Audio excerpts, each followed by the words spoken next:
Mic پر آنا یہ بہت بڑی آزمائش ہے، صرف میری نہیں بلکہ آپ کی بھی آزمائش ہے. اور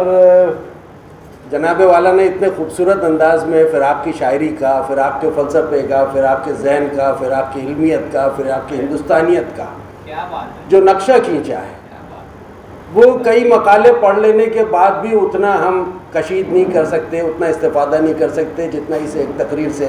ہوا ہے. میں نے اس تقریر کا بیشتر حصہ میں حاضر نہیں تھا، اس لیے میں نہیں سماعت کر سکا، لیکن فہیم صاحب جو ہے وہ میرے دوست بھی ہیں، میرے شاگرد بھی ہیں اور چھوٹے بھائی بھی ہیں، اور مجھے پورا یقین ہے کہ وہ اس کا ویڈیو مجھے فراہم کر دیں گے، تو میں انشاءاللہ شمیم صاحب کی پوری تقریر سے استفادہ کر سکوں گا. لیکن یہ کہ آج ہم لوگ جمع کس لیے ہوئے ہیں؟ فراق کے لیے. جب فہیم صاحب نے مجھے فون کیا کہ فراق پر ہم جو ہے وہ ایک اس طرح کا مذاکرہ رکھنا چاہ رہے ہیں، مذاکرہ کہہ لیجیے، سیمینار کے لیے، جو بھی نام دیں آپ اس کو، تو میں نے ان کا فون رکھنے کے بعد یہ سوچا کہ فراق اس وقت کیوں؟ فراق کی صدی تو گزر چکی، جب صدی منائی جا رہی تھی وہ وقت گزر گیا. فراق کی پیدائش جو ہے وہ اگست کی ہے، اور فراق کا یوم وصال جو ہے، یوم وفات، وہ مارچ کا ہے، اور ہم ستمبر میں ہیں. اگست گزر چکا، مارچ آنے والا ہے، ستمبر میں فراق کو کیوں یاد کیا جا رہا ہے؟ تو مجھے اس کا کوئی کہیں جواب نظر نہیں آیا، لیکن میں نے اپنے آپ کو تسلی دی کہ جو آرگنائزرز میں ایک اہم نام ہے فہیم، وہ چونکہ فہیم ہیں اس لیے مجھ سے زیادہ فہم رکھتے ہیں، انہوں نے کوئی نہ کوئی ان کے پاس جواز ہوگا، اس لیے میں نے کہا کہ میں حاضر ہو جاؤں گا. اور ہرچند کہ آج ورکنگ ڈے ہے اور کام کی بہتات بھی تھی، ایسے میں سے وقت نکال کر آنا، تو اس کی دو وجوہات ہیں. ایک تو یہ کہ بھیونڈی کی محبت اور بھیونڈی والوں کی محبت. آپ لوگ جانتے ہیں، آپ میں سے بیشتر نے مجھے کئی موقعوں پہ یاد کیا ہے، تو میری کوشش ہوتی ہے کہ میں بھیونڈی پہنچوں، اس لیے کہ بھیونڈی نے مجھے بہت کچھ دیا ہے. بھیونڈی نے میری بڑی پذیرائی کی ہے، بھیونڈی نے مجھے بہت نوازا ہے. ابھی ایک طالب علم مجھ سے انٹرویو کے لیے آیا تھا، اس نے پوچھا کہ بھیونڈی سے آپ کیا رغبت کا دورانیہ کتنا ہے؟ تو میں نے کہا کم و بیش 40 سال، اور ایسے خصوصاً 40 سال، عموماً 60 سال. جتنی میری عمر ہے تقریباً اتنا ہی میرا جو ہے وہ بھیونڈی سے رابطہ اور رشتہ ہے. اسی لیے میں بھیونڈی کی کسی دعوت کو بھی مسترد نہیں کرتا، حتی الامکان کوشش کرتا ہوں کہ اس میں حاضر ہو جاؤں. دوسری اہم وجہ یہ ہے کہ جس کے لیے ہم جمع ہوئے ہیں، فراق، وہ رگھوپتی صاحب فراق گورکھپوری ہو، یا دیا شنکر نسیم ہو، یا پنڈت برج نارائن چکبست ہوں، یا کرش چند ہو، یا پریم چند ہو، یہ جتنے بھی غیر مسلم نام ہیں، جتنے غیر مسلم نام ہیں، یہ سب کے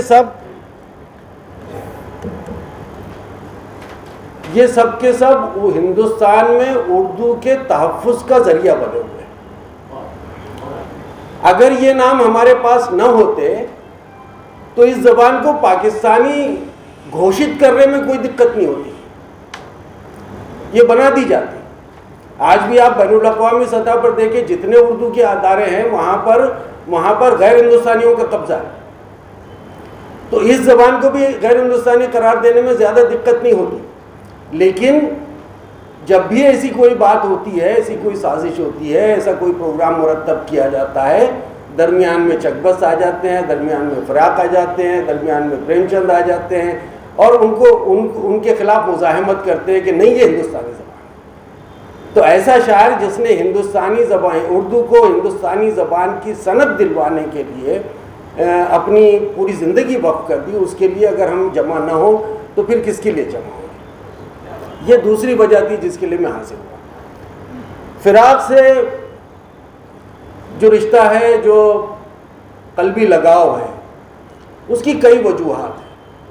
وہ رشتہ اور لگاؤ اقبال سے بھی ہے، وہ غالب سے بھی ہے، وہ میر سے بھی ہے، اور وہ جوش سے بھی ہے. لیکن فراق جو ہے وہ زیادہ اپیل کرتے ہیں اور کئی حوالوں سے اپیل کرتے ہیں. اس کی وجہ یہ ہے کہ فراق جو ہے وہ اردو کو ہندوستانی زبان کا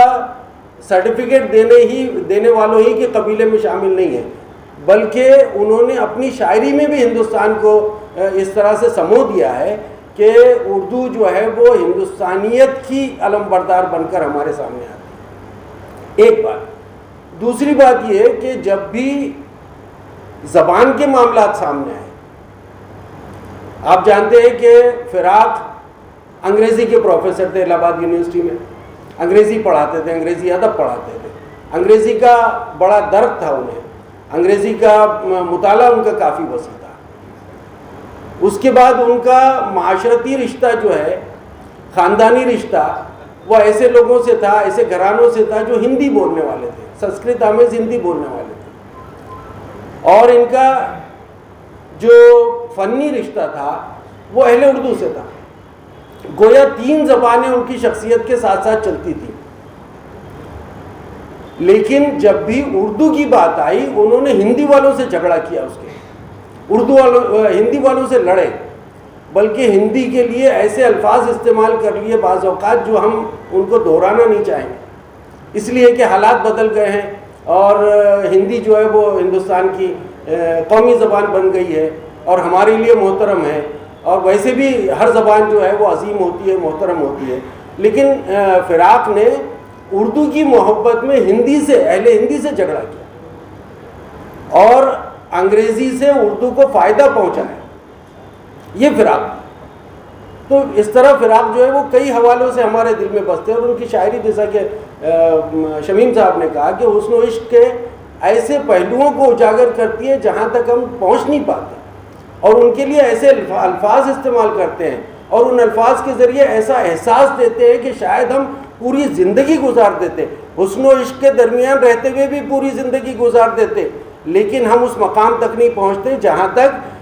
فراق ہمیں ہماری انگلی پکڑ کر ہمیں لے کر جاتے ہیں۔ مثال کے طور پہ وہ شعر کے ذرا وصال کے بعد آئینہ تو دیکھ اے دوست، تیرے جمال کی دوشیزگی نکھر، تیرا جمال نکھر آیا،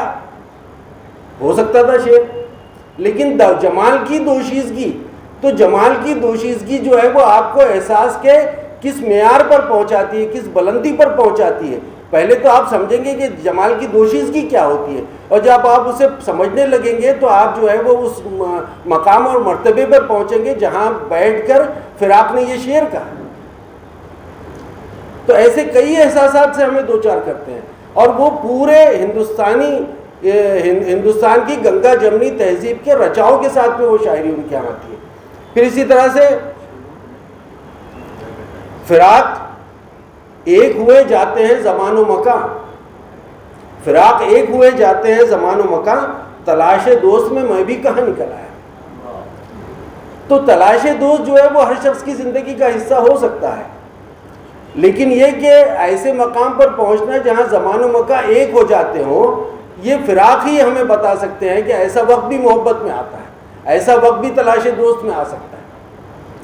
تو فراق ایسے بہت سارے انچھوئے جذبات سے، انکہی باتوں سے اور یعنی غیر واضح احساسات سے ہمیں دوچار کرتے ہیں، ہمیں روشناس کرتے ہیں، اور اس طرح سے ہمیں اس فکری بلندی تک لے جانے کی کوشش کرتے ہیں جہاں تک ہم بصورت دیگر نہ پہنچ پائیں۔ انہوں نے شاعری بھی کی اور بہت اعلیٰ پیمانے کی شاعری کی، بڑی شاعری کی، اسی طرح سے انہوں نے نثر بھی لکھی اور تنقید، نثر میں تنقید بھی لکھی، لیکن بحیثیت شاعر ان کا جو مقام اور مرتبہ ہے وہ یقینی طور پہ ہمارے اتنا بڑا ہے کہ اگر ہم 5 بڑے ہندوستان کے 5 بڑے اردو شعراء کا یا 10 بڑے ہندو شعراء کا اردو شعراء کا اگر مان لیے ہم گوشوارہ بنائیں، اس کی فہرست مرتب کریں، تو میں سمجھتا ہوں کہ اس میں فراق کے نام کے بغیر وہ فہرست ہمیشہ ادھوری رہے گی۔ ایک جگہ کہتے ہیں کہ تجھے ہاتھ لگایا ہے بارہا لیکن تیرے خیال کو چھوتے ہوئے بھی ڈرتا ہوں۔ اب تجھے ہاتھ لگائے، یہ تھوڑا سا مطلب محل نظر مجھے لگتا ہے، پتہ نہیں کیوں، لیکن یہ کہ دوسرے مصرے کو انہوں نے جہاں پہنچایا، تیرے خیال کو چھوتے ہوئے بھی ڈرتا ہوں۔ تو خیال کو جو ہے وہ اس انداز میں دیکھنا اور سمجھنا، ہم سب جو ہے وہ خیالات کے ریلے میں بہتے رہتے ہیں، لیکن ہم نے جو ہے وہ کبھی بھی نہیں سوچا کہ خیال جو ہے وہ اس مارکے کا بھی ہو سکتا ہے، یا خیال اتنا نازک بھی ہو سکتا ہے۔ تو یہ بہت ساری اس طرح کی کیفیتیں جو ہے وہ فراق صاحب کو پڑھتے ہوئے ہم پر گزرتی ہیں۔ سوال یہ ہے کہ ہم اس سے کتنا استفادہ کرتے ہیں. فراق کی شاعری جو ہے وہ احساس کی شاعری ہے, اور یہ زمانہ جو ہے وہ احساس ہی کے پیچھے لٹ لے کر دوڑ رہا ہے. یہ زمانہ احساس کو ختم کر دینا چاہتا ہے. یہ زمانہ آپ کے احساسات کا دشمن ہے, آپ کے احساسات کا قاتل ہے. اور ایسے دور میں جو ہے وہ فراق کے لیے مل بیٹھنا اور احساس کی عظمت کو سمجھنا, احساس کی اہمیت کو سمجھنا, یہ ہمارے معاشرے کا, ہمارے دور کا یہ بہت بڑا تقاضا ہے. آج دیکھیے احساس شمیم صاحب نے بھی کہا کہ, اقبال نے کہا کہ احساس مروت کو کچل دیتے ہیں حالات. تو حالات تو یہ جو ہے یہ احساس تو اس وقت بھی ختم ہو رہا تھا, یا انہوں نے مشینی دور کے حوالے سے یہ بات کہی, لیکن مشینی دور کے بغیر بھی ہم جو ہے وہ احساس کے دشمن ثابت ہوتے جا رہے ہیں, یا ہم کو دشمن بنایا جا رہا ہے, ہم سے احساس کو دور کیا جا رہا ہے. ابھی آج ہی میں نے لکھا, بلکہ مضمون لکھ کر ہی آ رہا ہوں, کہ ایک نئی تھیوری ہے, نئی کیا تھوڑی سی پرانی ہو گئی انگریزی میں, وہ ہے می ٹائم. اب صاحب زندگی میں می ٹائم کیا ہوتا ہے, یا انسان کا می ٹائم کیا ہوتا ہے, یہ تو ہم نے کبھی سوچا بھی نہیں تھا. خود میرے لیے نیا تھا, میں انگریزی کافی پڑھ لیتا ہوں, کوشش کرتا ہوں, لیکن یہ کہ می ٹائم کیا ہوتا ہے یہ میرے لیے نیا تھا. بھائی پرسنل ٹائم تو میں نے سنا تھا, لیکن فیملی ٹائم سنا تھا, آفس ٹائم سنا تھا, پروفیشنل ٹائم سنا تھا, لیکن می ٹائم کیا ہوتا ہے. تو پتہ چلا کہ انسان جو ہے وہ چونکہ بہت ساری فروعات میں مبتلا ہو چکا ہے, وہ دن بھر مصروف رہتا ہے, وہ اپنے آرام کے وقت بھی مصروف رہتا ہے, وہ اپنی ذاتی زندگی میں بھی مصروف ہے, وہ اپنی داخلی زندگی میں بھی مصروف ہے. چنانچہ اس کو اس مصروفیت کے جال سے تھوڑی دیر باہر نکالنے کے فلسفے کو می ٹائم کہتے ہیں. یعنی یہ میرا وقت ہے, میرا ذاتی وقت ہے, اس پر میری بیوی کا بھی حق نہیں ہے, میرے بچوں کا بھی حق نہیں ہے, اور میرے گھر کا بھی حق نہیں ہے, میرے معاشرے کا بھی حق نہیں ہے. تو وہ می ٹائم ہے. تو آپ یہ سوچئے کہ ایک تو یہ کہ آپ کے احساسات کو کچلنے کی کوشش کی جا رہی, آپ کو اتنا مصروف رکھ دیا گیا ہے کہ آپ سوچیں نہیں, آپ کچھ محسوس نہیں کریں, اور اس کے ساتھ جو ہے وہ آپ کو خود غرض بھی بنایا جا رہا ہے کہ ان ساری مصروفیت کے باوجود آپ جو ہے وہ وقت نکالیے, وہ وقت چرائیے اور خود غرضی کا مظاہرہ کیجیے. بھئی میرے حساب سے تو می ٹائم میں آدمی کی بیوی بھی شامل ہوتی ہے, اس کے بچے بھی شامل ہوتے ہیں, اس کا گھر بھی شامل ہوتا ہے, اس کے مخلص احباب بھی شامل ہوتے ہیں, اس کے لیے ایسی محفلیں بھی شامل ہوتی ہیں اس میں. یہ سب می ٹائم کا حصہ ہے. لیکن یہ کہ اس می ٹائم کو می سے جوڑ گئے. It can be our time, ہے نا, it can be global time, it can be universal time, لیکن وہ نہیں دیا بلکہ می ٹائم دیا. تو اس کا مطلب یہ ہے کہ ہمیں جو ہے وہ نہ صرف احساسات کو ختم کیا جا رہا ہے, بلکہ ہماری جو ہے وہ ہماری زندگی کو خود غرضانہ بنانے کی پوری کوشش ہو رہی ہے, اور اس کے لیے عالمی سطح پر. اب دیکھیے می ٹائم دھیرے دھیرے جو ہے وہ آپ نہیں بولیں گے می ٹائم, میں نے آج بتا دیا کہ می ٹائم کیا ہوتا ہے, لیکن آپ یقین جانیے کہ 5 سال بعد, 4 سال بعد, 6 سال بعد آپ کی چھوٹی سی بٹیا کہے گی کہ دس از مائی می ٹائم, نو ڈیڈی, برائے کرم آپ کچھ نہ کہیے, یہ میرا می ٹائم ہے, میں اس میں کچھ بھی کروں. تو اس طرح سے یہ خود غرضی ہے. جیسے کہ آج کل بہت سارے بچے جو ہے وہ جب سالگرہ مناتے ہیں تو اپنے دوستوں کو انوائٹ کرتے ہیں, اور وہ کسی ہوٹل کا ڈیمانڈ کرتے ہیں کہ ہم وہاں جا کر سالگرہ منائیں گے, اور اس میں جو ہے وہ کہتے ہیں کہ پیرنٹس نہیں آئیں گے. یہ خود غرضی سکھائی جا رہی ہے, اور لوگ اس فیشن میں اس خود غرضی کا حصہ بن رہے ہیں, اور پیرنٹس کہتے ہیں کہ نو اٹس یور ٹائم, میں اس میں شامل نہیں ہوں, ہم اس میں شامل نہیں ہوں. پیرنٹس اس کی اجازت دے رہے ہیں, وہ خوش ہو رہے ہیں, والدین اس کا حصہ بن رہے ہیں اس خود غرضی کا. تو ایسے دور میں جو ہے وہ ہم فراق کو سمجھیں, فراق کے لیے مل بیٹھیں, فراق کو سمجھنے کی کوشش کریں, فراق کے فکر و فلسفے تک رسائی حاصل کریں. یہ بہت بڑی بات ہے, اور ایسا کر کے ہی شاید ہم اپنی زندگیوں کو بہتر بنا سکیں گے. کیونکہ دیکھیے آج بھی ہم سب موبائل اور انٹرنیٹ نے ہماری زندگیوں کو کس حد تک مصروف کیا اور پھر مبتلا کر دیا, اور کس طرح اب تباہ کرنے کے در پہ ہے, وہ ہم سب جانتے ہیں. تو اس میں میں واٹس ایپ استعمال نہیں کرتا تو لوگ مجھ پر رشک کرتے ہیں کہ صاحب کیا بات ہے, آپ نے اپنے آپ کو بچا کے رکھا. میرے دل میں بات آتی ہے کہ بھائی آپ اپنے آپ کو کیوں نہیں بچاتے, لیکن کوئی نہیں بچاتا. جتنے لوگوں تک میں نے یہ پیغام پہنچایا کہ میں واٹس ایپ استعمال نہیں کرتا اور اس کی وجوہات بیان کی, ان میں سے کسی ایک نے بھی واٹس ایپ کا استعمال بند نہیں کیا. تو ٹیکنالوجی جو ہے وہ ہم پر بہت زیادہ حاوی ہو گئی ہے. بس ایسا لگتا ہے ہم تو ایسے دور کے لوگ ہیں جنہوں نے موبائل کے بغیر بھی زندگی گزاری ہے اور موبائل کے ساتھ بھی زندگی گزار رہی ہے. چنانچہ ہم کو موبائل کے بغیر زندگی گزارنے کی عادت ہونی چاہیے تھی, لیکن ہم نے موبائل کے ساتھ زندگی گزارنے کی عادت ڈال لی، وہ ہی نہیں ہوا۔ آج جو ہے وہ آپ اس کے بغیر اپنی زندگی کو ادھورا تصور کرتے ہیں، جبکہ ایسا کچھ بھی نہیں ہے۔ میں سارے معاملات اپنے انجام دیتا ہوں اور ایک ماشاءاللہ بہتر زندگی گزارتا ہوں، اس کے بغیر میری زندگی میں کہیں پر بھی کوئی رکاوٹ نہیں پیدا ہوتی۔ لیکن یہ کہ یہ ہو گیا، اب آپ کا جو شام کا اپنی فیملی کے ساتھ ملنے کا وقت تھا، اپنے اہل خاندان کے ساتھ گپ شپ کرتے تھے، کچھ ضروری باتیں کرتے تھے، بچوں سے محبت کرتے تھے، بچوں سے شفقت کرتے تھے، بڑوں کی خیر خیریت پوچھتے تھے، وہ وقت جو ہے وہ آپ کا موبائل کی نظر ہو گیا۔ آپ کا نہیں ہوا ہوگا لیکن پوری دنیا میں یہی حال ہے، اور اسی لیے می ٹائم کی ضرورت پیش آئی۔ لیکن یہ کہ کل تک ہم جو کتابیں پڑھتے تھے وہ کتابیں نہیں رہ گئی، وہی کتاب میں فراق بھی تھے،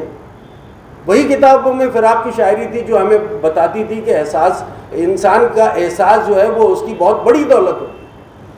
فراق نے یہ بتایا کہ عظیم شاعری کیا ہوتی ہے، فراق نے یہ بتایا کہ زندگی کے چھوٹے چھوٹے تجربوں کو کس طرح سے آپ بہت بلند سطح پر دیکھ سکتے ہیں۔ تو یہ ساری چیزیں ہم میں سے ختم ہو گئی ہیں، اور اگر ہم اس کو سہت کر نہیں رکھیں گے، اس کو سنبھال کر نہیں رکھیں گے تو کل جو ہے وہ بہت بڑے نقصان میں ہوں گے، ہم اپنی نئی نسل کو بہت بڑے نقصان سے دوچار کریں گے۔ اس لیے کہ یہ جو ہے وہ جیسے کہ ایک بلبلہ ہوتا ہے، بہت تیزی سے سطح آب پر آتا ہے اور اس کے بعد میں ٹوٹ پھوٹ جاتا ہے، اسی طرح سے یہ انٹرنیٹ کی دنیا اور یہ موبائل کی دنیا بھی ایک ببل کی طرح، ایک حباب کی طرح سے ہے، یہ بہت تیزی سے سطح آب پر آئی اور دھیرے دھیرے جو ہے وہ انسانی زندگی کو ختم کرنے کی در پہ۔ آپ کا احساس نہیں رہ گیا، آپ کو اپنی خواہشات کا علم نہیں ہے، آپ جو ہے وہ زندگی میں ایک اندرونی طور پر ایک جمالیاتی احساس کے ساتھ آپ جیتے تھے، وہ باقی نہیں رہ گیا ہے۔ اب آپ کو سب کچھ بتایا جا رہا ہے کہ یہ ایسا ہے، یہ آپ ایسا دیکھیے، ایسا سوچیے، ایسا کیجیے، اور آپ اس کے عادی ہو گئے ہیں، اس لیے کہ آپ موبائل پر جو ہے وہ اسکپ یا ایگریڈ ایکسیپٹیڈ کے عادی ہو گئے ہوئے ہیں۔ آپ چاہتے ہیں کہ موبائل آپ کی رہنمائی کرے، آپ اس کی رہنمائی کو قبول کر رہے ہیں، چنانچہ آپ نے اپنے ذہن کو، اپنے دل کو، اپنی روح، حتیٰ کہ اپنی روح کو بھی بالائے طاق رکھ دیا ہے، اور ان کے فیصلوں کو قبول نہیں کر رہے ہیں، ان کی پیش کردہ تحریکات کو قبول نہیں کر رہے ہیں۔ ہم ایک الگ ہی طرح کی زندگی گزار رہے ہیں، لیکن جب یہ ببل بسٹ ہوگا، جب یہ حباب پھوٹے گا، تو ہم لوٹ کر جو ہے وہ سکون کی تلاش میں اپنے پرانے روزمرہ کی طرف لوٹنا چاہیں گے، اور آج ہو رہا ہے۔ آپ مغربی ملکوں میں دیکھ لیجئے کہ ایک دن کا وہ نو موبائل ڈے مناتے ہیں، ایک دن کا نو موبائل ڈے مناتے ہیں۔ تو وہ کیوں ہے؟ اس لیے کہ وہ 6 دن کی مشقت اور محنت کے بعد اور مبتلا غم روزگار رہنے کے بعد جو ہے وہ اپنے آپ کو اس آلائش سے دور کرنا چاہتے ہیں۔ ایک دن ابھی انہوں نے کہا، ہو سکتا ہے آگے چل کے 2 دن ہو جائے، ہو سکتا ہے کہ ہفتے میں 3 دن نو موبائل ڈے ہو جائے۔ تو یہ آپ سمجھ رہے ہیں ٹیکنیکلی یہ جو ہے وہ سکون کی طرف لوٹنے کی چیز ہے، سکون اور زندگی کی رمق کی طرف لوٹنے کا عمل ہے۔ اور ہم بھی یقینی طور پہ جب مغرب کوئی چیز کر گزرتا ہے تو 40 سال کے بعد، 50 سال کے بعد ہم بیدار ہوتے ہیں، اور پھر ہم بھی سوچتے ہیں کہ ایسا ہونا چاہیے۔ چنانچہ ہمارے یہاں بھی نو موبائل ڈے آ سکتا ہے، اور ہو سکتا ہے کہ ہم جو ہے وہ کسی دن موبائل کو علیحدہ کر دیں، صرف بہت شدید ضرورت کے تحت اس کو استعمال کریں اور نہ اس کے علاوہ کچھ نہ کریں، اپنا وقت اس میں برباد نہ کریں۔ اور پھر جب آپ لوٹ کر آئیں گے تو آپ کے پاس میں فراق کا دیوان محفوظ رہے گا کیا؟ تب تک آپ کے پاس غالب کا دیوان محفوظ رہے گا یا نہیں رہے گا؟ آپ کے پاس میں پریم چند کا گودان محفوظ رہے گا یا نہیں رہے گا؟ یہ سوچنے کی ضرورت ہے۔ تو اس میں جو ہے وہ اگر ہم آج ہی سے اپنے اس اثاثے کو، اپنی اس دولت کو سینے سے لگا کے رکھیں، اپنی نئی نسل تک پہنچائیں، لوگوں میں بیٹھ کر اس سلسلے میں گفتگو کریں۔ ہم جو ہے وہ روزانہ کی زندگی میں چلتے پھرتے بہت سارے لوگوں سے ملتے ہیں، سلام دعا کرتے ہیں، خیر خیریت کرتے ہیں، کوئی اہم بات ہوئی تو وہ آپس میں بیان کرتے ہیں، لیکن کبھی ایسا نہیں ہوتا کہ ہم 2 لوگ کنارے آ جائیں اور ہم جو ہے وہ کسی شعر پہ گفتگو کریں۔ میں نے بھی اساتذہ کے ایک جلسے میں کہا، فہیم صاحب بھی وہاں پر موجود تھے، کہ بھئی غالب نے کہا ہے کہ نقش ناز بت تناز باغوش رقیب پائے تعوذ پائے خامہ مانی مانگے۔ میں نے کہا اقبال یہ غالب کا بہت مشہور شعر ہے اور بہت لطف دیتا ہے۔ میں آپ سمجھ رہے ہوں گے کہ اساتذہ کے جلسے میں اس کے معنی اور مفہوم بتاؤں گا، میں ہرگز ایسا نہیں کروں گا، لیکن بلکہ میں چاہتا ہوں کہ آپ جو ہے وہ خود اس کے ایک ایک لفظ تک پہنچیں اور یہ دیکھیں کہ غالب نے یہ شعر کیوں کہا اور اس کے معنی کیا ہے، اور اس میں ایک لفظ میم الف نون یہ جو آ رہا ہے، معنی وہ کون ہے؟ تو یہ جو ہے وہ زندگی میں جتنی تراوٹ پیدا کرتا ہے، زندگی میں جتنا حسن پیدا کرتا ہے، ایک شعر، ایک مصرع، ایک لفظ، اس کو ہم کہیں نہ کہیں بھول رہے ہیں اور بری طرح سے، جس کو آج کل کی زبان میں کہا جاتا ہے کہ مس کر رہے ہیں، تو یقینی طور پہ مس کر رہے ہیں۔ میں رات میں پڑھتا ہوں، کبھی کبھی ایک افسانہ پڑھنے کے بعد میں کتاب بند کر دینی پڑتی ہے، میں اس افسانے میں کھویا رہتا ہوں بہت دیر تک۔ تو یہ کھونے کا عمل لوگوں کی زندگیوں سے نکل گیا، اسی لیے ہم جو ہے وہ کسی کی بات کو اس طرح سمجھتے نہیں ہیں۔ اور ہم تو پھر بھی بہت ہی شریف لوگ ہیں، ہم بہت مہذب ہیں، ہم بہت بااخلاق ہیں۔ ہمارے بعد جو نسل آ رہی ہے اس میں جو ہے وہ بہت خطرناک الفاظ جو ہے وہ اتنی آسانی سے بول دیے جاتے ہیں کہ مجھے تعجب ہوتا ہے۔ ایک اسٹوڈنٹ نے مجھے کہا کہ وہ موبائل میں کچھ دیکھ رہا تھا، میں نے کہا کہ بھئی کیا بات ہے؟ انہوں نے کہا کہ یہ ہمارے فرینڈز ہیں نا، یہ بہت ایموشنل بلیک میل۔ میں نے کہا ایموشنل بلیک میل جانتے ہو کیا ہوتا ہے؟ اور ایموشنل بلیک میل؟ تو میں نے کہا کہ آپ نے لفظ کے سطحی معنی تو جان لیے لیکن سمجھا نہیں کہ ایموشنل بلیک میلنگ کیا ہوتی ہے، اور بلیک میل جیسا لفظ جو ہے وہ آپ کی روزمرہ کے ذخیرے الفاظ میں شامل کیوں ہو رہا ہے؟ کیسے شامل ہو رہا ہے؟ تو اس طرح کے ناخوشگوار الفاظ یا اس طرح کے منفی معنی دینے والے الفاظ جو ہے وہ نئی نسل کی زندگیوں کا حصہ بن گئے، ہم جانتے نہیں ہیں۔ آپ ان کے قریب بیٹھیے، ان کی بات سنیے، کبھی جو ہے وہ پوچھیے ان سے کہ وہ کس طرح کے الفاظ استعمال کرتے ہیں، کس طرح کے جملے بولتے ہیں، تو آپ کو پتہ چلے گا کہ یہ تو یعنی ساری تہذیب، ساری شرافت، معاشرتی اقدار وغیرہ وغیرہ تو بہت دور کی بات ہو گئی ہے، یہ تو کسی اور دور میں چلے جا رہے ہیں۔ اور ہم ان کو روک بھی نہیں سکتے، اس لیے کہ بچہ ہمارے سامنے بیٹھا ہے، مہذب اور مؤدب انداز میں بیٹھا ہوا ہے، ہم سمجھتے ہیں کہ ہمارا بچہ بہت اچھا ہے۔ بچہ کن جہانوں میں کی سیر کر رہا ہے، کس دنیا کی سیر کر رہا ہے، کون سے الفاظ کو وہ اپنی گرفت میں لے رہا ہے، اور کون سے بہت سارے الفاظ جو ہے وہ اس کے ذخیرے الفاظ سے نکلتے جا رہے ہیں، ہمیں پتہ ہی نہیں ہے اس کا۔ تو اس لیے بہت محتاط ہو کر چلنے کی ضرورت ہے، حالات کو سمجھنے کی ضرورت ہے، اور اپنی زبان کو بچانے کی ضرورت ہے، اپنے ادب کو بچانے کی ضرورت ہے، اپنی معاشرت کے تحفظ کی ضرورت ہے۔ اور ایسے میں ظاہر ہے کہ غالب کی ضرورت ہے، میر کی ضرورت ہے، غالب کی فراق کی ضرورت ہے، اقبال کی ضرورت ہے، جوش کی ضرورت ہے۔ بہت بہت شکریہ۔